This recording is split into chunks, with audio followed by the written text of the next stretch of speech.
C'est l'heure de jeu sur Téléclub. Soyez les bienvenus. 60 minutes au cours desquelles on va passer en revue toute l'actualité du football suisse, que ce soit en Raiffeisen Super League, mais aussi en BRAC.ch Challenge League. Un très beau plateau, vous le constatez ce soir, puisque j'ai le plaisir d'accueillir Didier Fischer, le président du Servette FC. Soyez le bienvenu, Didier. Si, bien, merci. Fabio Celestini, l'entraîneur du FC Lugano. Bienvenue à vous également, Fabio. Claude Riff, notre consultant, l'habitué de la maison, et puis Daniel Romano pour la rédaction. Bonsoir. Messieurs, soyez les bienvenus.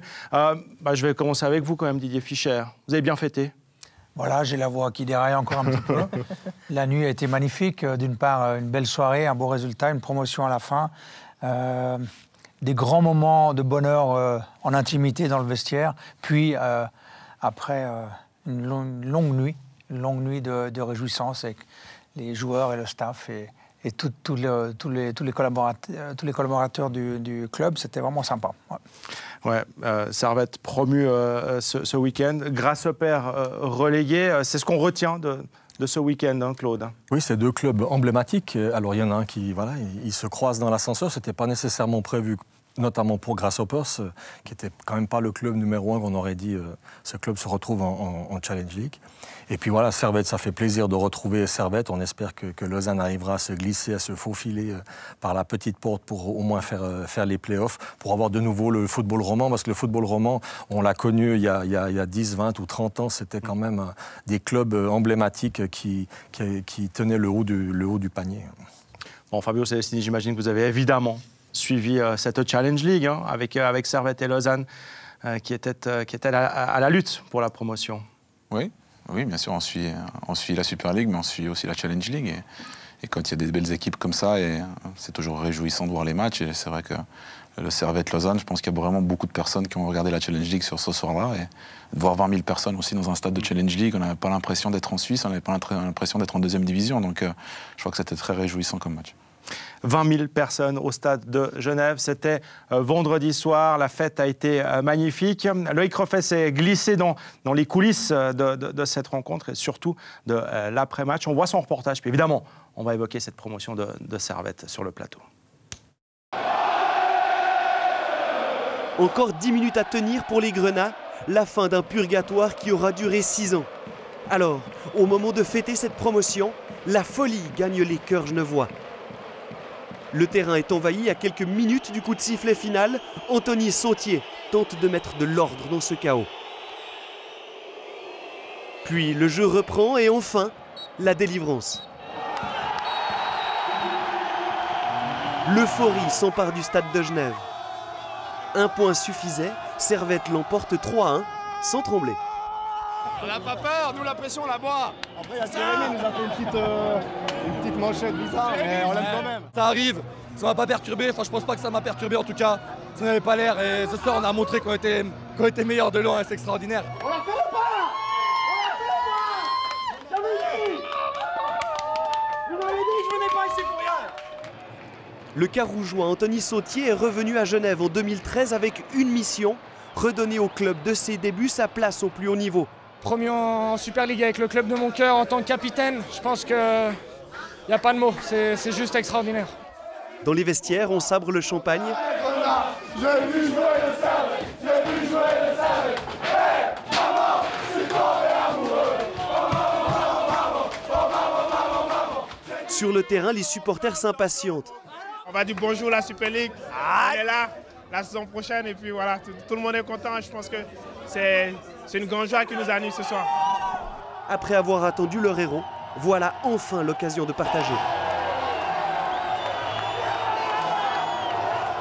Bravo! C'est la folie gros! Le génie, Le crack, tout le monde allez! Je pense que Servette mérite de jouer en Super League. Je suis tellement content pour les autres joueurs et les supporters. C'était une superbe nuit pour nous. Dans l'euphorie, le président Didier Fischer va même jusqu'à brouter la pelouse. C'est une herbe, mais c'est merveilleux. Petite herbe, voilà, oh voilà, petite herbe. C'est une immense satisfaction. C'est l'aboutissement d'un travail de 4 ans. Et c'est le départ pour un nouveau travail. Donc c'est génial. La direction a su faire confiance à Alain Geiger. Pari réussi. c'était à moi de prouver systématiquement, match après match, de convaincre. Et puis cette force de vouloir convaincre à travers notre jeu, à travers notre style de jeu, ça m'a permis de me resituer complètement dans le football suisse. Je suis aujourd'hui libéré parce que je voulais vraiment faire quelque chose de grand cette saison et j'y suis parvenu naturellement avec les joueurs, avec le staff technique et puis avec tous nos supporters et les dirigeants du club. Les Grenats retrouveront l'élite, probablement la place du 3e club le plus titré de Suisse. Servette de retour en Super League. Didier Fischer, administrativement, vous êtes prêt puisque vous avez obtenu la licence. Maintenant, c'est sportivement qu'il faut se préparer. Oui, sportivement, mais je dirais même administrativement. Je pense que le saut Challenge League, Super League, c'est un choc qu'on va devoir déchiffrer, qu'on va, si possible, anticiper. Et c'est vrai d'abord au niveau sportif, mais c'est aussi vrai au niveau structure. Donc il faut étoffer, il faut être sûr que dans tous les compartiments de jeu, que ce soit l'événementiel, l'organisation de matchs, sécurité, voilà, tous ces compartiments-là, l'événement est quand même plus gros d'organiser un match en Super League qu'un match en Challenge League, ne serait-ce qu'au niveau spectateur. Donc voilà, on se renforce partout, mais tout est prêt. Voilà. Quels objectifs vous fixez déjà pour la saison prochaine? On imagine que c'est le maintien forcément, mais à plus long terme? Forcément, mais jouer le maintien, c'est jouer la peur. Alors c'est vrai qu'on aurait raison de penser comme ça quand on voit que 7 clubs sur 10 dans la Super League sont menacés de relégation. Je caricature un peu. C'est-à-dire qu'il n'y a pas un entrepreneur raisonnable sur cette planète qui va mettre même 5 millions de francs en sachant qu'il a 75% de chance d'être relégué. Donc c'est un jeu très dangereux. Mais essayons de ne pas jouer la peur. Et c'est pour ça que j'ai organisé un budget valable pour 3 ans, avec l'ambition de s'installer dans le milieu de classement. C'est ce qu'on doit viser. Je ne dis même pas éviter de retomber, je ne dis même pas aller viser en haut, je dis installons-nous, comprenons comment tout ça fonctionne. Et ça, il faut mettre certains moyens, des compétences d'une part, et du budget aussi. Claude, avec le bassin de population qu'il y a, donc économiquement, d'un point de vue déjà économique, mais aussi sportivement, avec tous les jeunes qu'il y a à Genève, c'est possible d'avoir une équipe qui s'installe durablement à Genève? Oui, c'est possible, parce qu'effectivement, il y a l'académie, il y a toujours des joueurs. D'ailleurs, on en a vu à Saint-Gall, il y avait 2 anciens Servettiens qui jouaient Kuteza avec Guillaume Menot aussi. Donc, il faut que les joueurs aussi, ces jeunes talents, maintenant, prennent l'habitude de rester à Servette et donnent de la force, de la substance à Servette pour aussi, après, économiquement, pouvoir les revendre, parce que c'est malheureusement le jeu du football moderne. Et puis, il y a le président Fischer l'a bien dit, il y a aussi les moyens financiers qui sont importants. J'aimais bien la formule de Jean-Pierre Egger qui disait pour le football, c'est les motivations plus les compétences qui comptent, multipliées par les moyens financiers. Motivation, compétences et moyens financiers. Alors effectivement, je crois que vous aurez les moyens financiers peut-être supérieurs à Neuchâtel-Xamax, parce que si on a 10 millions, 15 ou 50 millions, ben, la motivation et la compétence, elle est récompensée d'une manière différente. Et donc, tout ça joue, il faut être irréprochable dans les 3 domaines. Et là, on sent quand même qu'à Servette, maintenant, du point de vue financier, il y a quelque chose qui est solide. Cette situation, Fabio Celestini, vous l'avez connue avec Lausanne. Montée de Challenge League à la Super League. Quel conseil vous pourriez donner aujourd'hui à Servette pour justement réussir ce saut? Parce que c'est un vrai saut. Non, c'est difficile de donner des conseils. Je crois que chaque club est particulier, chaque club doit avoir sa propre recette. Je crois qu'ils ne fonctionnent pas non plus de la même manière qu'à Lausanne. Je crois que c'est 2 clubs complètement différents dans leur structure, aussi dans leur mentalité. Donc c'est très difficile de pouvoir donner des conseils. Après, c'est vrai que jouer le milieu du tableau... il n'y en a pas en Suisse. Donc... La première année, c'est comme ça. Hein. Ouais, mais quand même, c'est vrai que jusqu'à les 3-4 dernières journées, on ne sait pas très bien s'ils jouaient, dans ce cas-là, le barrage. Avec la relégation directe, c'était un peu plus clair. Mais c'est vrai qu'avec le barrage, il faut faire une 40aine de points, quoi. Donc c'est sûr que d'être entre l'Europe et le barrage, c'est souvent très difficile de se placer. Donc simplement de faire les choses... avec cohérence, avec la ligne de conduite qu'ils ont eue jusqu'à maintenant qui a bien marché, donc il n'y a pas de raison de changer. Et puis effectivement, je suis d'accord aussi avec Claude, des 3 facteurs très importants pour un club pour pouvoir se maintenir de façon pérenne en Super League. Fabio, vous auriez pu être l'entraîneur de Servette cette saison. Vous auriez pu? J'aurais pu, oui, j'aurais pu. Et ça s'est pas fait? Non, ça a plutôt bien marché. Oui, en l'occurrence, on va pas blâmer Didier Fischer. Mais, ça a plutôt bien fait. Voilà. Vous auriez peut-être fait aussi bien, en l'occurrence. Qu'est-ce qui vous manque alors, sportivement maintenant? Parce que voilà, il faut la renforcer, cette équipe. On voit bien, on ne peut pas tenir la route en Super League si on garde l'équipe de Challenge League. Non, je crois qu'on a quelques exemples qui nous démontrent qu'on ne peut pas faire un saut pareil avec le même budget et la même équipe, même si l'équipe a été très valeureuse et a démontré sa force et sa compétence sur le terrain. Je crois qu'on est obligé de raisonner et anticiper déjà. Chaque ligne doit être renforcée. Dans chaque ligne, il faut un véritable patron, il faut quelqu'un qui a l'expérience, qui a la capacité d'augmenter le niveau de jeu de ceux qui jouent avec lui. Ça veut dire c'est l'intensité, c'est la vitesse, c'est l'engagement physique. Donc il faut un patron par ligne. Nous, on est sur des recrutements qui sont très très ciblés. Et puis ensuite, c'est l'intégration de nos jeunes aussi, on en a parlé. Une académie avec énormément de talent, 150 nationalités à Genève, un bassin de population très football. Donc voilà, à nous, dans cette alchimie-là, à aller chercher et de la compétence et de l'expérience chez des joueurs niveau Super League bien acquis, et puis d'amener aussi les jeunes sur le terrain. Il y a une chose qui est très intéressante tout à l'heure, c'est la question de Mike Perez à Fabio Celestini sur les conseils qu'il aurait pu vous donner. Vous avez mimé avec votre stylo la prise de notes. Et l'humilité aussi peut faire partie de ce qu'a fait Servette cette saison et de ce que peut réussir à faire Servette la saison prochaine et les saisons suivantes en se maintenant en Super League. L'humilité est très importante aussi. En fait, ce qu'il faut considérer, je blaguais quand Fabio donnait des conseils, mais c'est vrai que si je regarde les 4 ans de mon expérience dans le club, je pense qu'il y a un conseil que je n'ai pas écouté au début. Et voilà, c'est peut-être pour ça que ça a pris 4 ans. Mais c'est de faire rentrer de l'expérience dans le club. Alors, je pense que Fabio en a beaucoup plus que moi. Donc, je prends tous les conseils. Aujourd'hui, je suis preneur de beaucoup de conseils parce que cette somme d'expérience-là, c'est un des facteurs clés. Et si vous savez écouter les conseils que je vous donne, c'est que vous avez quand même un penchant assez naturel pour l'humilité. Discours rassurant, en l'occurrence, hein, parce qu'on se réjouit effectivement de... Ça c'est ici sur un plateau, on sur le terrain. Hein. On se réjouit de voir ce que ça va donner sur le terrain, la Super League. D'ici là, il y a encore 2 matchs à la maison. 3 de championnat, mais 2 matchs à la maison. Il ne faut pas finir en roue libre, ça c'est déjà la première chose. Il faut les jouer, ces matchs. Il faut se faire plaisir. Qu'est-ce que vous avez prévu aussi avec vos supporters, avec Genève, pour célébrer ce titre? Alors, on sait qu'on est promu depuis à peine 48 heures, on va dire. Même pas. Même pas, exact. Donc déjà, on a lancé une campagne d'abonnement immédiatement samedi matin. Tout était prêt. Les rues vont se parer aux couleurs grenat avec des offres pour les abonnements. Donc ça, pour nos fans, il y a une action s'ils prennent déjà les abonnements maintenant avec des rabais substantiels. Donc là, on va être très communicant, très marchand. Je pense qu'il faut qu'on utilise c'est le business. Succès, voilà, exactement. Ouais. Ensuite, le match contre Rapperswil, il faut le gagner. Le message que j'ai donné, qu'on partage avec Alain Gaillère, c'est qu'une équipe qui termine fort reprend fort. Il ne faut pas se laisser tomber, il ne faut pas se mettre déjà en vacances. Donc c'est exclu qu'on solde ces matchs. Pas question de ça, ce n'est pas dans la mentalité maison. Et puis ensuite, le 26, c'est la remise du trophée, c'est officiel. Et là, ce ne sera peut-être pas 20 000 personnes parce qu'il y avait un enjeu. Et le Genevois est venu aussi, devenu très sensible côté événementiel. Donc il y avait plein de gens qui ne sont jamais venus au stade. Je ne suis pas sûr qu'on les revoit tant qu'il n'y a pas un immense match à enjeu. Donc le 26, ce sera contre Kriens, on va recevoir ça. Et on a des belles fêtes populaires à organiser. Oui, ça, elles sont prêtes. Et des moments de communion avec les gens. Donc ça va être en dehors du stade où tout le monde pourra être en contact avec les supporters. Ça, c'est le 26. Le 26 mai, dernier match de championnat de Challenge League. Vous parlez de ces 20 000 personnes qui étaient au stade vendredi soir contre Lausanne en Super League. Vous ferez 20 000 des fois. Contre Sion, par exemple.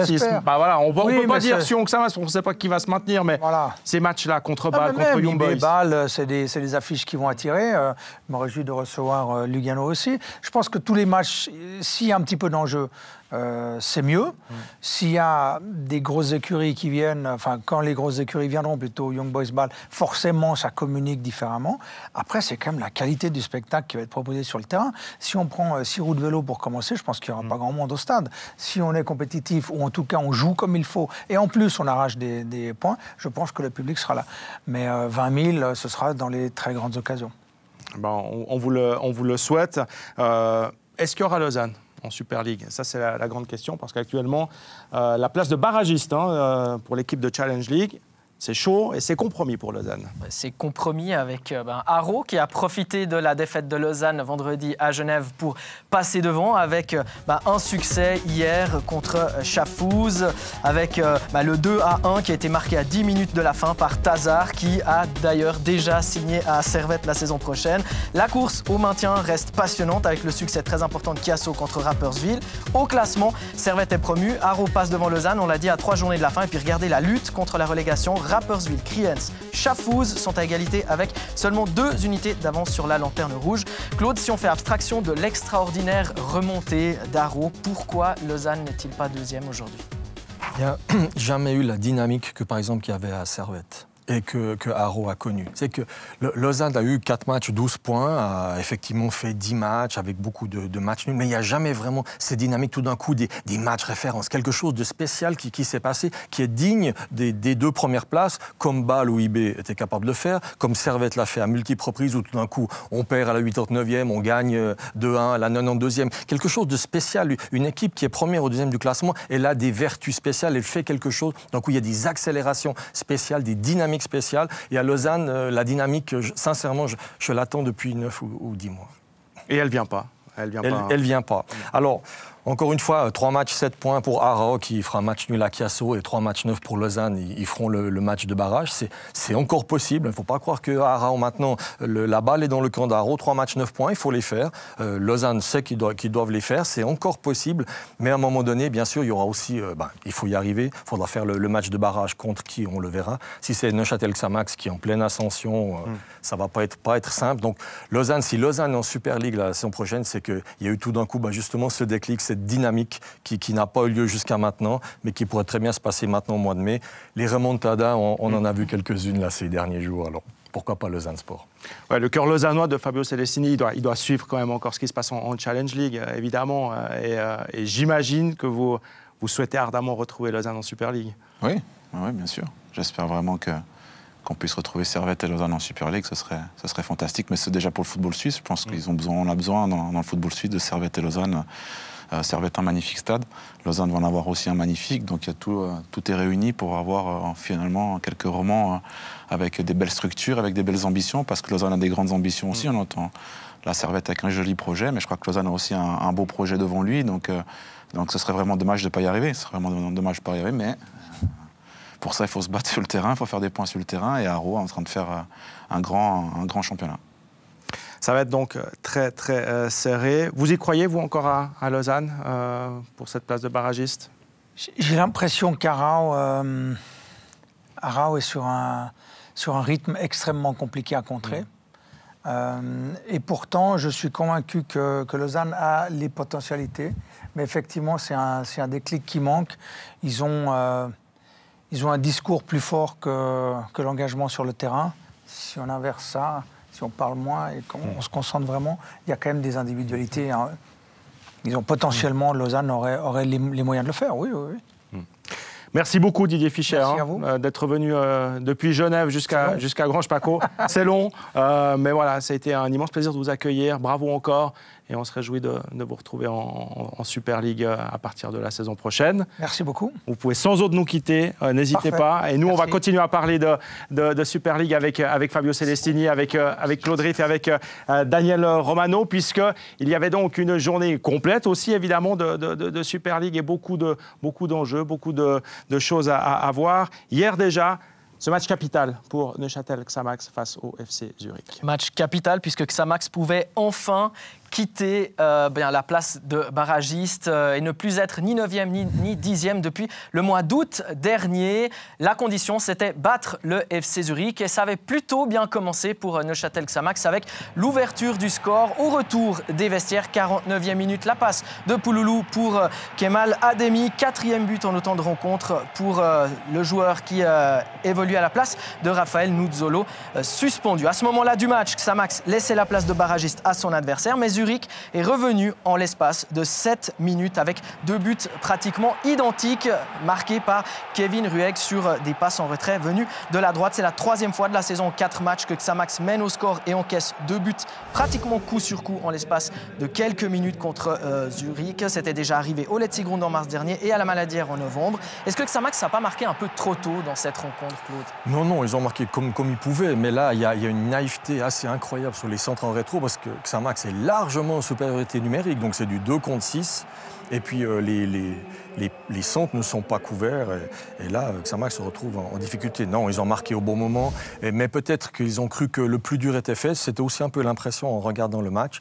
Et non, en fait, le plus dur n'était pas fait. Puis on a vu encore une fois la réaction de Ludovic Magnin, de M. Canepa, de M. Bickel. C'est comme quand Zurich avait battu Sion, finalement, il y a plus de soulagement que de joie. Oui, de la rage, du soulagement, vous avez raison, parce que voilà, tout le monde est très très crispé, très tendu. En plus, imaginez Ludovic Magnin dans les tribunes depuis 2-3 matchs, lui qui pourrait s'exprimer un peu au bord de la touche, même s'il s'exprime trop, mais qui pourrait voilà, un petit peu se décharger. Un entraîneur a besoin d'un temps de se décharger, là, il est assis à côté de son président. Donc effectivement, un grand ouf de soulagement, tant mieux pour Ludovic Magnin. Pour Zurich, ce serait quand même incroyable que les 2 clubs de Zurich tombent en Challenge League. Ce ne serait pas impensable du point de vue football suisse, mais bon, des fois, c'est la compétition, elle est cruelle, et puis elle punit ceux qui ne sont pas compétitifs.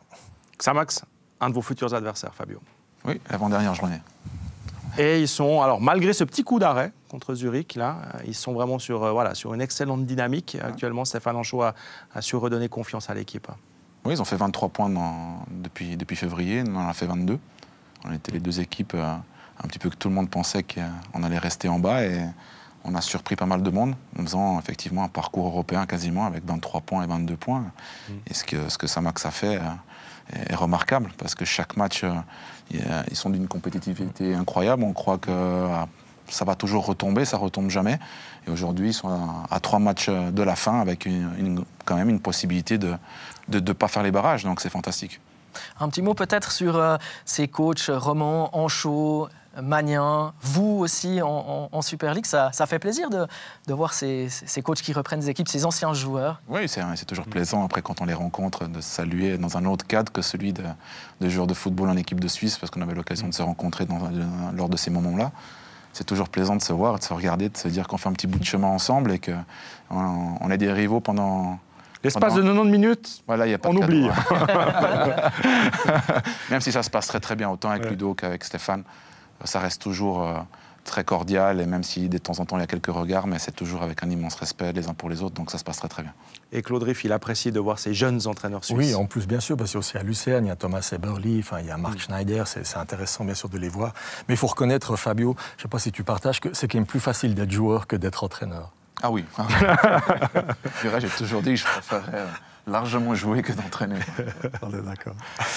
Ce métier d'entraîneur, on va en parler d'ici quelques instants avec vous, Fabio. On va revenir sur le match de Lugano hier. C'était du côté de Thun, où il n'y a eu finalement qu'un seul but qui est tombé en première mi-temps consécutif à un penalty qu'on peut qualifier d'évitable en l'occurrence, puisque la faute de Mihailovic sur Tossetti aurait pu être évitée. Avant cela, on va quand même vous montrer une première possibilité pour Stillart qui voit sa tête repoussée par le poteau. C'était en tout début de rencontre. Et ensuite, on va donc arriver sur cette scène. Le penalty concédé par Mihailovic pour cette faute sur Tossetti. Et Costanzo ne va pas se faire prier pour justement transformer et marquer le seul but de la rencontre. Il y aura une immense possibilité pour Lugano en fin de première mi-temps avec une balle sur la latte, ballon de Maric qui va être donc repoussé par les montants du but de Guillaume Fèvre. Vous êtes battu au final, Fabio Celestini, vous repartez battu 1-0 de la Stockholm Arena avec quel sentiment? Une déception quand même parce que des chances vous en avez eu, vous auriez pu au moins ramener un point. Oui, il y a eu une première mi-temps qui était en faveur de Thun. Je pense qu'ils ont fait une bonne première mi-temps. Nous, on n'a pas été très très bien en première mi-temps. La deuxième, par contre, les rôles se sont inversés et ça se joue à des détails. Contre Lucerne, c'était aussi un match à cause du vent, parce qu'on avait vraiment des conditions très difficiles à Lugano la semagne passée. Et on a marqué sur coup franc. Mais c'était aussi peut-être un match où c'est que s'il y avait eu 0-0, on n'aurait rien dit. Et je pense que hier, un match nul aurait été plus juste, mais voilà, le football, à la fin, il te quitte, il te donne. Et je crois que c'est assez juste. Je crois qu'ils en voulaient un tout petit peu plus que nous. Et à la fin, voilà, ça met fin à une série de 10 matchs sans défaite. Et il fallait que ça arrive un jour. Ça arrivait à Thun, c'est un peu notre bête noire en 2019. On l'accepte pour repartir plus fort dans cette série. Vous n'y arrivez pas contre Thun, hein? Non, contre Thun, on les a battus. Dès qu'on est arrivé à Lugano, on les a battus. On a souffert vraiment comme jamais. C'est le match qu'on a gagné, mais peut-être qu'on n'aurait vraiment pas mérité de gagner. Et parce qu'il y avait une dynamique un peu spéciale avec un changement d'entraîneur. Mais c'est vrai que sur les 3 matchs de 2019, on n'y arrive pas. Oui, avec la coupe également, l'élimination en coupe. Mais qu'est-ce qui fait que ça ne fonctionne pas contre Thun? Vous avez réussi à analyser un petit peu ceci? Non, je ne sais pas. C'est peut-être leur style de jeu qui ne nous convient pas forcément. Je ne sais pas. C'est vrai qu'on a joué 2 fois sur le synthé. C'est jamais vraiment évident de jouer sur le synthétique. Je me rends compte que l'équipe, quand elle joue sur synthétique, elle a souvent un petit peu de mal. Elle fait qu'une mi-temps, ce qui n'est pas forcément le cas dans d'autres matchs. Peut-être des explications, mais si on savait, si je le savais vraiment, on aurait déjà réglé ce problème depuis longtemps. Mais malheureusement, le foot n'est pas une science exacte et qu'on ne peut pas vraiment savoir pourquoi. Alors, vous êtes arrivé à Lugano au mois d'octobre, début octobre de l'année dernière. Qu'est-ce qui vous a séduit, j'ai envie de dire, qu'est-ce qui vous a motivé à revenir en Suisse et reprendre cette équipe de Lugano? Entraîner. J'aime mon métier, j'ai la passion pour ce métier-là et que Lugano, depuis longtemps, m'a toujours montré une affection particulière. Et ils ont toujours eu des bonnes paroles vis-à-vis de moi et je savais que autant le directeur sportif que le président m'appréciaient. Et quand ils m'ont appelé, voilà, quand on a arrêté, c'est dur. Parce qu'on est en dehors du circuit, on regarde les matchs depuis dehors et on a l'impression d'être en dehors un petit peu de tout. Et on est en manque? Moi, j'avais besoin d'une petite pause quand même. donc je ne peux pas dire que j'ai été en manque tout de suite, mais c'est vrai qu'au mois d'octobre, ça commençait un petit peu à avoir les petites fourmis d'aller à l'entraînement, de préparer les matchs. Mais c'est sûr qu'il ne faut pas non plus accepter n'importe quoi. Et j'ai pensé que Lugano, malgré une situation un petit peu complexe, je sentais vraiment qu'ils avaient envie de m'avoir. Donc c'est pour ça que du jour au lendemain, sans trop regarder les conditions, etc., on a pris l'avion et on est parti pour Lugano. Et je crois que ça s'est plutôt bien passé. Ça peut être chaud parfois avec le président Renzetti, hein? Non. Ou pas, non. Alors justement? Non. Non? Non. Je pense que vous avez tous fait les paris pour savoir combien de temps ça allait durer. Non, non, pas du tout. Non. Si. Non, mais il n'est pas réputé pour être très patient. Et en l'occurrence, moi, je suis réputé pour ne pas pouvoir parler avec moi, disant avec certaines personnes qui continuent encore aujourd'hui de le dire. Et je crois que Claude, qui me connaît, je crois, assez bien depuis bientôt, je pense, 30 ans, je crois qu'il le sait pour même m'avoir eu au cours, que je suis peut-être tout le contraire de ça. Après avoir des idées, avoir un peu de caractère, oui, je pense que Claude l'a aussi pour faire entraîneur et pour faire le directeur de 30-40 personnes, il faut qu'il m'avoir un certain tempérament. Mais avec le président, on se confronte toutes les semaines. Il est très peu présent, très peu présent. On ne le voit quasiment jamais. Il ne se mêle vraiment pas de l'équipe. Il discute rarement des joueurs comme ça, mais on se confronte de comment s'est passé le match, ce qui lui a plu, ce qui lui a moins plu. Et ça se passe très bien. Ça se passe vraiment très bien, une communication fluide, il y a un super feeling. Et je crois que ce n'est pas moi qui le dis, il le dit depuis son arrivée, qu'il n'a jamais eu autant de tranquillité dans le club, de sérénité, avec une ambiance de travail où tout le monde pouvait communiquer et vivre tranquillement. Et je crois que c'est la grande réussite aussi un peu de nos résultats actuellement. Vous l'avez dit, vous avez une réputation qui est parfois en Suisse romande. Ouais. Parfois un peu. Alors pourquoi en Suisse romande? Pourquoi est-ce que vous précisez en Suisse romande? Et pourquoi cette réputation? Je ne sais pas, il faut demander aux gens. Je sais pas. Mais par exemple, je suis arrivé à Lugano, ils m'ont pris vraiment sans aucun type de préjugé. Et c'est pour ça qu'aujourd'hui, je pense qu'à Lugano, ils me connaissent comme je suis réellement. Et moi, je peux aussi me permettre d'être réellement comme je suis. Parce qu'il n'y a aucun préjugé. Et dans le canton de Vaud, il suffit qu'un matin, j'arrive peut-être un peu moins avec le sourire que d'habitude. On me dit, bah voilà, c'est bon. Voilà. C'est toujours la même chose, quoi. Là-bas, non. Je crois qu'il y a d'énormes préjugés depuis toujours dans le canton de Vaud, en Romandie, par rapport à... Pas seulement par rapport à moi, je crois que c'est un peu un sport national en Romandie et on a du mal à... C'est comme si on avait un rôle et puis qu'on a du mal de sortir du film parce qu'on a fait des comédies jusqu'à maintenant, puis maintenant on fait un film dramatique, on a du mal à s'en sortir, quoi. Mais voilà, heureusement qu'il n'y a pas que la Romandie puis que je peux entraîner ailleurs. Donc... Mais vous en voulez à la Romandie? Non. Vous en voulez à des gens, aux supporters peut-être, ou à des journalistes ou... je veux dire, on sent que vous êtes... non, mais on sent réellement que vous êtes touché par ça et que vous semblez mieux au Tessin, vous semblez dans votre élément au Tessin. Et la question, c'est pas de la provoque, mais on sent que vous pouvez être plus vous-même là-bas et que peut-être qu'ici, vous l'étiez moins. Mais vous en voulez à quelqu'un? Non. Non, parce qu'en fin de compte, la Romandie, et surtout le Lausanne, m'a donné toutes mes premières fois, m'a donné la chance de pouvoir jouer au foot, m'a fait confiance après ma première année de stagiaire, m'a renouvelé le contrat, m'a repris après en fin de carrière, même si c'était du win-win. Hein, c'était pas seulement eux qui m'ont fait une faveur de nous faire revenir, mais elle m'a donné ma première chance en tant qu'entraîneur. Et donc j'ai passé plus de 10 ans au Lausanne Sport, donc je ne peux pas en vouloir à un club qui m'a quasiment tout donné. Après, c'est vrai que ça s'est souvent un peu mal terminé. Et que c'est toujours triste de partir dans un club où c'est qu'on a passé 10 ans et qu'on a eu quasiment que des bons moments. Parce que fondamentalement, si on regarde les périodes où j'ai été dans le club, il s'est toujours passé quelque chose de fantastique dans le club, toujours. Mais force est de constater que les départs ont été toujours un petit peu difficiles et c'est qu'on reste souvent sur la dernière image. Donc c'est un peu ça qui est un petit peu dommage. Allez-y. Vous avez un regret par rapport à ça, justement, par rapport au fait d'avoir dû partir de Lausanne il y a un peu plus d'une année? Alors oui, le dernier, oui, parce que le dernier, je suis parti par la petite porte sans pouvoir saluer les joueurs. Je crois que sur les 3 ans que j'ai passé à Lausanne, et dans la situation où était l'équipe, on sait qu'ils étaient avec les mêmes points que Sion et à 3 points du 7e, ou à 2 points du 7e, on sait qu'il restait 6 matchs à jouer. C'était pas une situation complètement catastrophique. Il y avait encore tous les moyens pour se sauver et comme ça.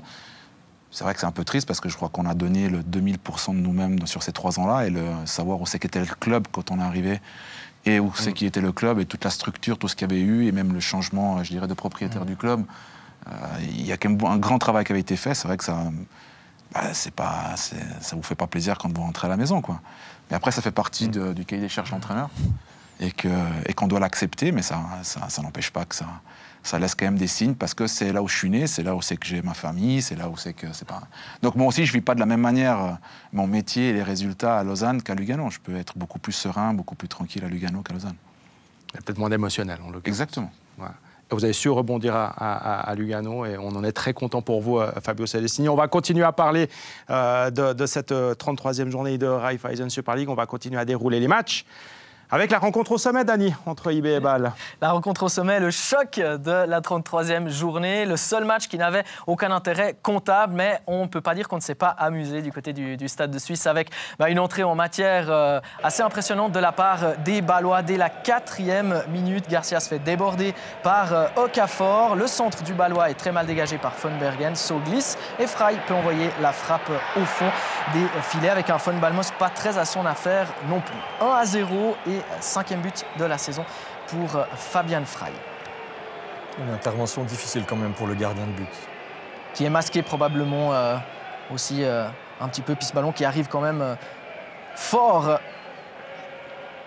de la part de Fabian Frey. Il y aura 2 occasions encore signées Ebicher et O'Haro dans le premier quart d'heure. Et puis, il faudra attendre l'occasion de la 16e minute avec le poteau qui va trembler. Une tête de Fasnacht et le montant droit de Jonas Holmling qui va trembler à ce moment-là du match. On est plus près, en tout cas, de l'égalisation d'IB que du 2e but bâlois. Bâlois qui est parti très fort, mais qui a subi un pressing très important de la part des Bernois. On passe en 2e période avec Babou qui va donner un ballon à Gamaleu. Gamaleu qui va tester les réflexes d'Holmling. Ce sera corner pour IB. Et sur le corner, c'est l'égalisation de la part des Bernois avec le but de Jean-Pierre Nsamé, 14e but de la saison pour l'ancien joueur de Servette. On voit toujours le rôle des balles arrêtées qui permet de se remettre dans le bon chemin. 71e minute, on va assister à l'expulsion de Zambrano avec ce coude levé très très haut sur le visage de Chic Soferos. Ce sera le 2e jaune et donc le FC Bâle qui terminera ce match à 10 contre 11. Là, on était vraiment dans une partie du match avec beaucoup de nervosité. Il y a eu des duels très importants, très animés en tout cas. Et Zambrano qui quittera donc ses coéquipiers après ce double carton jaune. 81e minute, regardez la passe de Jean-Pierre Nsamé pour Gamaleu qui va partir pratiquement seul au but. Après son accélération, le ballon termine au premier poteau. C'est 2-1 pour IB. À une bonne dizaine de minutes de la fin, N'Gamalu qui est entré en cours de match et qui donne donc une longueur d'avance aux champions. 92e minute, N'Gamalu qui va profiter d'un 1-2 avec Guillaume O'Haraud pour marquer un doublé. C'est 3-1 donc pour IB après le 7-1 de septembre dernier dans ce même stade. IB gagne 3-1 et sur l'ensemble de la rencontre, c'est largement mérité. Claude, on a dit en début de journée que ce match n'avait pas de valeur comptable. Il avait une valeur quand même plutôt au niveau de l'orgueil. Ma question, elle concerne le FC Bâle. Est-ce qu'il a mal préparé son match de coupe, le FC Bâle, sur cette pelouse d'ici une semaine?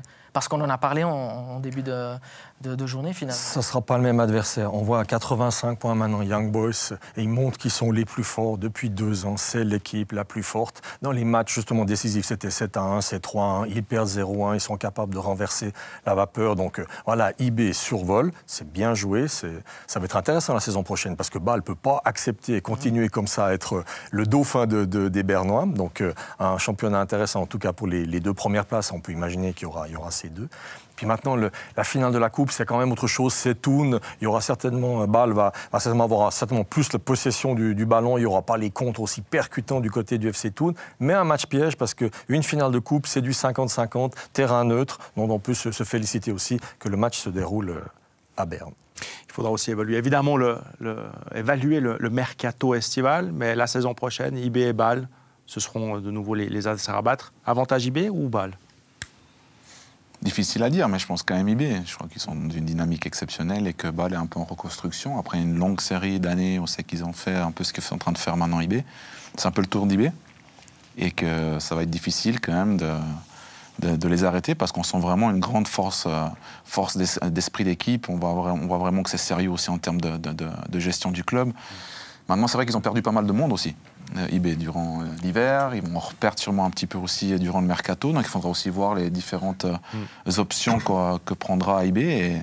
Et Bâle, comme le dit aussi Claude, on ne peut pas faire le dauphin à 15 ou 17 points chaque année, quoi.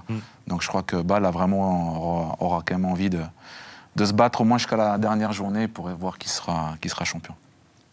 Match de la dernière chance pour Grasshopper aujourd'hui, c'était face à Lucerne et on va l'image, Dany, ça ne s'est pas vraiment passé comme on l'aurait voulu.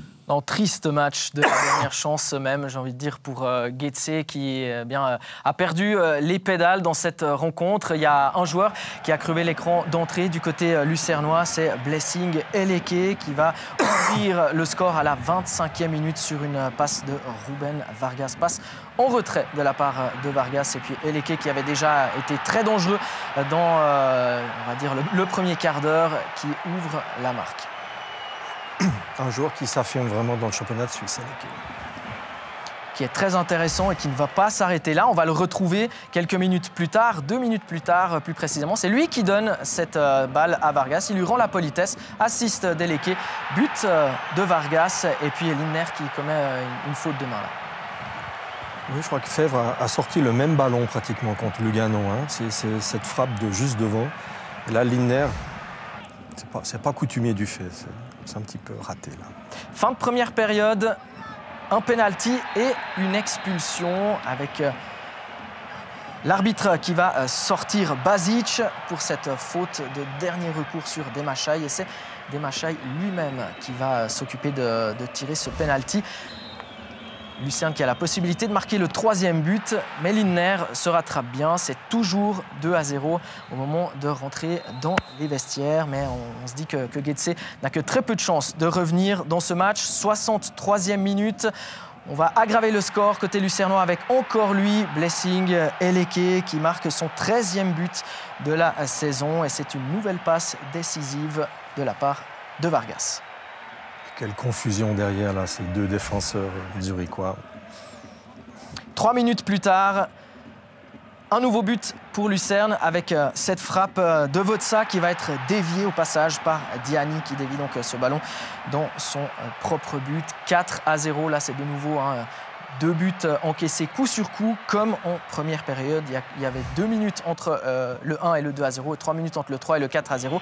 Et c'est à ce moment-là, 68e minute, que les supporters de Getse décident de semer la pagaille, d'interrompre ce match comme on pouvait s'y attendre. Le match qui est littéralement pris en otage par une bande d'imbéciles. Et puis franchement, là, on a envie de le dire, on n'en peut plus de voir ce genre de choses dans les stades. En Suisse, il y a des familles, il y a des enfants, il y a des gens qui sont allés au stade pour voir un match de foot, les fans de Lucerne qui veulent célébrer peut-être la victoire de leur club, et puis on a ce genre d'image. Fabio, qu'est-ce que vous auriez envie de dire par rapport à ceci? Il n'y a pas grand-chose à dire. Je crois qu'il faut prendre des sanctions graves. Je crois qu'il faut maintenant prendre le sujet bien en main et prendre des décisions. Ce n'est pas la première fois, on pouvait vraiment s'y attendre. Parce que je crois on s'y attendait en l'occurrence. Et quand on voit la dynamique de ce qui s'est passé, parce qu'on l'a vu ensemble, on croirait un film, quoi. Et le fait on passe la balustrade gentiment, ils ont été un petit peu sur la balustrade, ils ont discuté entre eux, donc on savait très bien qu'ils allaient arriver sur le terrain. Personne n'était intervenu. Personne n'a intervenu. Après, ils sont descendus 2 ou 3, ils sont mis sur la balustrade tranquillement. De 3, ils sont passés à 15, à 20. Puis après, quand ils étaient 20 déjà presque sur la pelouse, on a dit bon, on va mettre 4 gilets rouges un peu là pour voir ce qui se passe, et puis pour finir on interrompt le match. Et il y a peut-être 6 ou 7 000 personnes qui étaient venues assister à la victoire de son équipe. Une victoire importante dans la lutte du maintien comme pour la lutte en Europe. Et ils étaient vraiment heureux, avec les familles qui étaient heureuses de regarder 4 buts de son équipe. Et on doit rentrer à la maison presque avec la peur de dire si ça dégénère, je ne veux pas que je me retrouve avec des fumigènes ou je ne sais pas quoi. Donc, ça s'est déjà passé, et ça s'est passé. C'est surtout la dynamique inquiétante pour moi. On savait que ça pouvait se passer, ça s'est passé, et voilà. On interrompt de nouveau le match, quoi, donc c'est grave. Et Getse est donc officiellement relégué en Challenge League. C'est une page de l'histoire du foot suisse qui se tourne. Oui, c'est une page qui se tourne, parce que c'est quand même... Getse, c'est 27 fois champion de Suisse. C'était souvent un club d'exemple qui prenait des décisions avant les autres. À notre époque, les années 80, 90, le professionnalisme, les structures, cette force. Voilà, ils étaient en Coupe d'Europe, ils ont fait aussi des parcours en Coupe d'Europe. Les jeunes, effectivement, il y a un campus à Grasshoppers. Donc, il y a quand même de quoi, il y a une substance. C'est un canton de football. Il y a un campus, il y a des gens, je sais, dans le secteur formation qui travaillent bien. Getse va ressurgir, c'est un coup d'arrêt. Mais quelquefois, de recevoir une claque, ça peut des fois rendre service, et puis vous remontez, puis vous prenez des meilleures décisions. Parce que comme j'ai dit, autant aussi au niveau des jeunes que de la première équipe, il y a trop de changements. On ne peut pas changer les directeurs techniques de l'académie, changer les directeurs sportifs, les entraîneurs à tour de bras. Ça ne fonctionne pas. Et on a parlé de Sion, qui, les 12 dernières années, c'est 32 entraîneurs. Ça ne fonctionne pas. Donc il y a des formules qui ne fonctionnent pas. Et comme disait Einstein, l'échec, c'est quand on fait toujours la même chose et qu'on espère un résultat différent. En l'occurrence, pour Grasshoppers, c'était souvent sur la corde raide ces derniers temps. Ça leur pendait quand même au nez, cette relégation. Oui, mais ils étaient des fois aussi 3e avec Tami. Tout d'un coup, ils étaient 3e. Tout d'un coup, il y avait de nouveau la chute libre. Getse revenait. C'est vrai que c'était un petit peu le yo-yo, mais ce championnat, comme a dit Fabio, c'est qu'il n'y a pas de ventre mou. Donc, soit on est concerné par la relégation, soit par l'Europa League. C'est assez compliqué. Mais enfin, on ne s'attendait tout de même pas avec 12 points de retard sur Neuchâtel Xamax. Neuchâtel Xamax a réagi d'une manière incroyable. Et Getse est vraiment à des années-lumière de la réaction de Neuchâtel Xamax. Une réaction, celle forcément déçue de l'entraîneur de Grasshoppers, Uli Forte. Uli Forte, on attendra bien sûr la décision formelle de la Ligue pour l'issue de cette rencontre, mais cette fois-ci la relégation semble absolument inévitable. Quel goût vous laisse cet après-midi? Oui, c'est dommage, c'est très très dommage. On savait que c'était très difficile, la situation était très difficile, mais on y croyait parce que le temps que c'est tout ouvert, que mathématiquement c'est possible, on croyait qu'on pouvait faire quelque chose, mais aujourd'hui, je dois dire, premier mi-temps, on n'a pas bien joué, on était trop faible, on était trop des erreurs dans notre jeu, et c'est pour ça que maintenant c'est définitif. C'est un jour très très très très triste aujourd'hui pour le Grasshoppers Club Zurich. Match arrêté à la 68e minute. Quelle est votre position par rapport à cet envahissement de terrain? Oui, je n'ai même pas réalisé parce que j'étais en train de préparer les dernières 20 minutes parce que je ne voulais pas qu'on se laissait tuer complètement ici. On avait perdu Marko Basic premier mi-temps pour le carton rouge et je n'ai même pas réalisé. Ce sont les joueurs qui m'ont dit écoute, et l'arbitre qui est venu a dit Monsieur Forte, on ne continuera pas le match. J'étais très étonné, je te dois dire. Et qu'est-ce que vous en pensez? Ouais, c'est pas bien pour le foot, c'est pas bien pour la Super League, c'est en général, c'est pas bien ces situations-là parce qu'on voulait finir le match comme on fait, comme c'est aussi normal dans tous les stades de ce monde. Et maintenant, on verra qu'est-ce qui se passe. Uli Forte qui a donc désormais la mission, pour autant qu'il reste à Grasshopper, de remonter cette équipe le plus rapidement possible en Super League. Il l'a fait il y a 3 ans avec le FC Zurich. Je ne sais pas si on peut comparer. Zurich a 3 ans, Getse aujourd'hui, mais l'objectif c'est de remonter, c'est clair. Bah oui, je pense que c'est de remonter. Après, comme je l'ai dit avant, c'est 2 clubs un peu différents, mais je pense que l'objectif est le même. Mais Uli a déjà démontré qu'il était capable de le faire. Et donc je pense qu'effectivement, le club l'a surtout pris pour ça, parce que la situation, quand Uli est arrivé, était déjà très compromise et qu'il fallait un miracle pour qu'il attrape les barrages. Donc je pense que quand ils ont pris Uli, c'était aussi pour l'idée de dire s'il arrive à nous sauver, de toute façon on l'a encore sous contrat. S'il n'arrive pas à nous sauver, on a déjà un entraîneur qui a déjà fait ça avec Zurich et qu'on sait qu'il est capable de remonter directement. En plus, il l'a très bien fait avec Zurich directement. Alors, tout est dit en ce qui concerne cette 10e et dernière place de Super League. Par contre, ça reste très ouvert pour la place de barragiste. Aujourd'hui, il y avait un match capital. C'était Sion qui se déplaçait du côté de Saint-Gall. Il ne fallait pas perdre, tant d'un côté comme de l'autre. C'était clairement la mission pour chacune des 2 équipes. Un bon début de match pour le FC Sion qui se crée plusieurs possibilités. Il y a eu une tête d'Oldrikis, il y a eu un centre de Morgado dégagé difficilement, ce tir de Casami. Mais malgré cela, eh bien, c'est Saint-Gall qui va, sur une inspiration d'Achimeru, ouvrir la marque. But marqué par Guy Menot. Alors, on a eu l'occasion d'en parler. Regardez, c'est du 4 contre 1. Enfin, il y a une chaîne de 4 et là, ces courses croisées dans le dos sont toujours dangereuses, mais il n'y a vraiment aucun des défenseurs qui n'anticipe cette course. C'est tout de même étonnant. 1-0 donc pour Saint-Gall, c'est le score à la mi-temps. Sion va revenir avec notamment Adrian. Il est entré à la 46e. Il a envie de démontrer qu'il est bel et bien présent sur le terrain. Il est au départ de l'action, à la récupération du ballon et c'est lui qui est à la conclusion. Oui, une contre-attaque d'école avec... surtout, regardez, Casami lève la tête, voit très bien Adrian. Donc ce centre n'est pas un hasard. Et la défense de Saint-Gall complètement transpercée, on dit tiens, voilà l'élément positif pour le FC Sion, et ce n'était pas du tout le cas. Parce qu'à partir de là, on n'a plus vu le FC Sion, alors que Saint-Gall va se créer d'énormes possibilités. Il y a tout d'abord cette tête de nous renvoyée par la latte de Fickencher. Ça, c'était la 52e minute. Et puis, quelques minutes plus tard à peine, on va retrouver Saint-Gall à l'offensive avec ce rush de Koutessa, centre de Guy Menot. Et puis, Barnetta qui ajuste le poteau, cette fois-ci, un peu dans la confusion. Incroyable cette partie de billard. Alors, il est obligé d'éliminer le gardien. Il y a le défenseur qui revient. C'est le football, comme a dit Fabio tout à l'heure. Et encore une possibilité pour Saint-Gall, 70e minute. Koutessa qui prend le temps d'armer sa frappe. Belle frappe enroulée. Et encore une fois, la latte de Fickencher pour repousser ce ballon. On se dit que Sion, finalement, avec beaucoup de réussite, va pouvoir quand même ramener un point de ce déplacement. Eh bien, c'était sans compter sur Tranquillo Barnetta à la conclusion de cette action. Reprise de demi-volée instinctive. C'est 2-1 pour Saint-Gall. Barnetta qui était déjà le match winner la semaine dernière, avec le seul but marqué dans la rencontre face à Grasshopper et qui donne la victoire aux siens du côté de Saint-Gall. Saint-Gall qui fait un pas décisif en vue du maintien. Par contre, Sion est toujours dans une situation délicate. Claude, le changement d'entraîneur, parce qu'il ne faut pas l'oublier, il y avait un nouveau duo d'entraîneurs sur le banc, n'a pas porté ses fruits. Non, on n'a pas porté ses fruits, mais c'est tellement difficile. Un changement d'entraîneur, ça aurait pu être n'importe quel entraîneur. La situation, les joueurs sont en plein doute, le club est en doute. Et puis, c'est pas un changement d'entraîneur tout d'un coup à Saint-Gall. On va faire des miracles, on va gagner 4-1. Ce choc psychologique, il marche 20 à 30% pendant une certaine durée. Moi, je pense que c'est toujours délicat. C'est très surestimé, ce choc psychologique. Mais à 4 matchs de la fin, si on venait de perdre 3 matchs, match. Christophe Constantin a pris sa décision.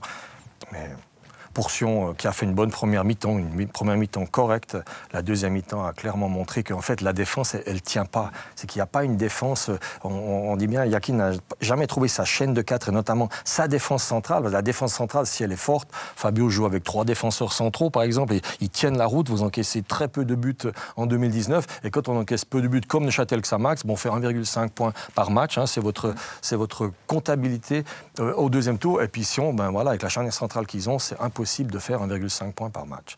Donc l'offensive, oui, mais défensive, il faut être très solide et toutes les meilleures équipes d'Europe ont une défense très forte. Saint-Gall, c'est votre prochain adversaire. Saint-Gall, c'est notre prochain adversaire. Ouais. Vous les avez observés, là. Déjà un petit peu. Déjà un petit peu, on les connaît maintenant, on joue quelques fois contre eux. Ouais.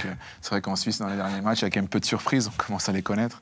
Donc je crois qu'ils nous connaissent très bien, on les connaît très bien et ce sera un match intéressant parce que contre eux, il y a toujours beaucoup de buts. Donc on verra, on espère d'en marquer un de plus qu'eux. À l'interview, au terme de cette rencontre, c'est le défenseur, le latéral du FC Sion, Quentin Masseras. Quentin Masseras, cette défaite, elle fait mal certainement, mais elle est logique au vu de la deuxième période. Ouais, bien sûr, je pense que la première période, on était pas mal. On a eu 2-3 grosses occasions, on aurait peut-être dû être 2-0. Après, on voit que si on marque pas, ben après c'est difficile. On prend un goal derrière juste avant la mi-temps qui nous a fait mal. Ensuite, on est bien revenu direct dans le match en mettant le 1-1. Puis ensuite, on a manqué de caractère, on a reculé, on a perdu notre jeu. Et puis Saint-Gall, ils ont poussé, ils ont marqué. Donc là, on a manqué de caractère, on n'a pas été des hommes sur cette deuxième mi-temps. Il faut qu'on se réveille pour ce match de mercredi. C'est l'état d'urgence désormais à Sion encore plus. Ouais, bien sûr, parce que là, Neuchâtel, s'il gagne mercredi, il passe devant. Mais mercredi, ça va être la guerre et c'est celui qui voudra le plus gagner qui va avoir les 3 points. Vous arrivez déjà à vous projeter à mercredi ou vous allez un peu ressasser ce qui s'est passé aujourd'hui? Non, le match, il est vite, donc il faut direct se basculer sur le prochain match. On sait que si on gagne, on se met à 4 points de Neuchâtel, puis on va à tout prix éviter ce barrage. Changement principal à effectuer par rapport à aujourd'hui? L'attitude, puisque les qualités on a, être des hommes, tout donner, pas reculer, pas avoir peur de jouer, puis après mettre ses occasions quand on les a. Ça sera la guerre, mercredi soir à Tourbillon, Quentin Masseras l'a dit. Je peux m'élever contre ce terme. Ouais. Il me déplaît totalement. Le football n'est pas la guerre. Non, ce ne sera pas la guerre, mais dans l'esprit. Il faut être agressif, il y a des ballons à gagner, il faut faire preuve de caractère. Mais la guerre, c'est vraiment pas le mot à utiliser. Et je pense que sur cette planète, il y en a quelques-unes, il n'y a pas de comparaison avec le foot. Excusez-moi d'intervenir, mais il y a des mots qu'on ne peut pas laisser passer. Heureusement que je ne l'ai pas dit. Hein. Ouais. Quand c'est Claude, ça passe. Mais vous avez bien fait d'intervenir, Claude. Il n'y a pas de souci, Donc, on va récapituler les résultats de cette 33e journée, Dani. Ouais, les résultats avec donc les 2 matchs d'hier. La victoire du FC Thun contre Lugano, celle de Zurich contre Xamax. La défaite du FC Sion cet après-midi au Kibun Park. IB qui s'impose 3-1 contre le FC Bâle. Et puis donc le match interrompu entre Lucerne et Getse au classement. 3 points de plus pour IB vis-à-vis du FC Bâle. Le FC Thun reste 3e. Saint-Gall passe devant le FC Lugano de Fabio Celestini. Et puis, on vient de le dire, hein, le FC Sion n'a plus qu'un point d'avance, reste avec ce point d'avance face à Neuchâtel. Le derby de mercredi, Claude, si vous deviez faire un pronostic, mouillez-vous un petit peu, vous verriez plutôt Sion prendre 4 points d'écart ou Xamax passer devant? Si on ne peut pas perdre ce match, et Neuchâtel-Xamax va reprendre son organisation, donc ça sent le match nul, mais je vous avertis tout de suite qu'au Sport Auto, je ne gagne jamais. Il faudra combien de points, Fabio, pour se sauver, pour éviter la 9e place? Vous en avez 41, vous, actuellement, avec Lugano. Ouais. Il en faut encore combien? Je pense qu'il en faut encore un, parce que, en tout cas pour nous. Ouais. Parce que fondamentalement, comme il y a Sion-Xamax, et nous on a 5 points d'avance sur Xamax, indépendamment de comment ça va se passer, on aura au minimum 4 points d'avance sur le barragiste, après le week-end prochain. Et on a quand même un goal average qui est de 0 pour l'instant. Donc si contre Saint-Gall, ça ne se passe pas trop mal et qu'on aura peut-être moins 1, mais on aura quand même un goal average très intéressant. Donc à mon avis, il faudra au moins 42 points pour être sûr. Parce que ça oblige quand même les 2 équipes à faire 6 points dans les 2 derniers matchs. Et vu que le classement est comme il est, on jouera tous quelque chose. Et donc, je pense qu'il faudra au moins avoir 41, 42 points, mais il peut en avoir beaucoup moins, mais en tout cas 41 points, 42 points, il faudra les avoir. Sion-Xamax, donc au programme de la prochaine journée, ce sera mercredi et jeudi également. Jeudi, vous jouerez contre Saint-Gall avec le FC Lugano. On passe en revue l'actualité décalée de la semaine. C'est le What the Foot, préparé par Vincent Rigolet.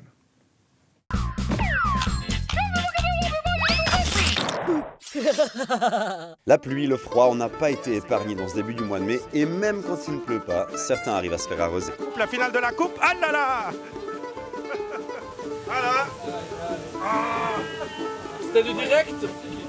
Non, heureusement pas. Malheureusement en direct, Elodie Croza qui se fait piéger par les mauvaises infos de Lucas Schnevely sur son plus jeune frère Christian qui, enfant, ressemblait beaucoup au cadet Marco. Est-ce que vous suivez? C'est bien vous, c'est juste? Non, non, non, non, ça c'est Marco. Ça c'est Marco. Et puis là, c'est vous par contre. Non, ça c'est Marco aussi. Bon là, on est au moins sûr, vous êtes les trois.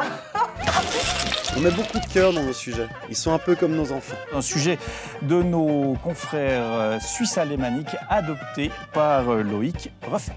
Loïc Refait qui n'a pas adopté la même réalité temporelle que le reste de la planète. Cette unité d'avance pour Neuchâtel-Xamax et vous le voyez à 10 minutes du terme de cette rencontre, c'est Ramizzi qui peut signer le 2-0. À 10 minutes du terme, dans les arrêts de jeu. Alors, heureux d'être les nouveaux entraîneurs du FC Sion? Si on a un peu le moral dans les chaussettes en Valais, on a découvert un homme qui y a trouvé des crampons adverses. On vous rassure, il va bien. Enfin, il a juste la jambe en deux, quoi. Mais sinon, ça va. Finalement, il incarne, voilà, il représente tous les supporters de l'Ajax. Ouais. C'est une herbe, mais c'est merveilleux. Si vous faites les blagues tout seul, moi je dis plus rien. Et pour finir, un mot sur le gardien des Rangers. Quand vous faites ça, vous tentez de cacher que vous avez touché l'adversaire, non? McGregor, il a une autre idée. Il essaie de vendre une faute du dos du type sur sa cheville. Allez, tu sors, je sors. À la semaine prochaine. Ouais, le football, c'est pas toujours très sérieux. Tant mieux, parce qu'il faut aussi de temps en temps se détendre. Il n'y aura pas que du football sur Téléclub ces prochains jours, puisqu'on est en plein championnat du monde de hockey sur glace qui se déroule en Slovaquie. Il y a quelques belles affiches, notamment ce soir, Grande-Bretagne-Canada. Il y a aussi de la NHL avec Carolina face à Boston. Ce sont les finales de conférence déjà. Et puis du football que vous allez tous suivre très attentivement, j'imagine. Rome-Juventus, c'est notre prochain studio de Serie A. Et puis Marseille-Lyon. Fabio, parce que quand on a joué à Marseille, on reste Marseillais. Oui. Toujours. Toujours. Toujours à fond. Toujours. Bon, objectif maintien avant tout cette saison pour ces derniers matchs, Fabio. Et puis peut-être l'Europe. Notre rêve est là. Malgré la défaite de hier, il est encore là, il a 2 points. Et c'est vrai que notre premier objectif est le maintien, mais on a réussi depuis février à avoir aussi un autre objectif qui est un petit peu notre rêve à nous. Et c'est vrai que j'espère pouvoir y arriver. On vous souhaite bonne chance. Merci beaucoup. Merci d'être venu jusqu'à nous, Fabio Celestini. Et puis on vous suivra évidemment tout au long de cette fin de saison et la saison prochaine, évidemment, à Lugano. On verra. À très bientôt. À très bientôt. Merci Claude d'avoir été avec nous aujourd'hui. Et puis Dani aussi. Merci à vous tous. Merci. À toutes les équipes qui ont permis la réalisation de cette émission. Ça continue, hein, on vous l'a dit, il y a encore de la Serie A ce soir. Et puis on est de retour pour la Super League à partir de mercredi pour le derby roman notamment. Très belle fin de week-end à vous et à très bientôt. Bye bye.